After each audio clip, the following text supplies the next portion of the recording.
Good afternoon. I'm here with my nemesis Tyler. Say hi. And we're gonna show. Oh, I hope it's in frame. It's way too bright here.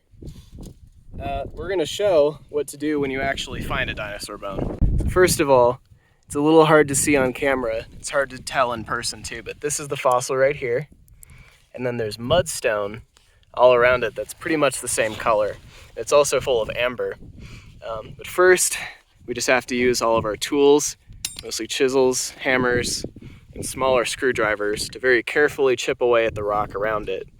And then, once we get to a more advanced stage, we'll put some plaster bandages on it to keep it safe. And then eventually, we'll pop it out of the ground and send it back to California.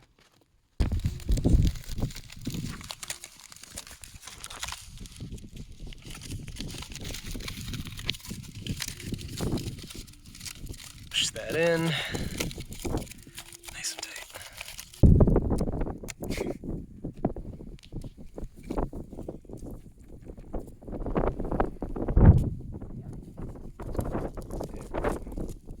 And there we go. We'll just let that dry and then keep working.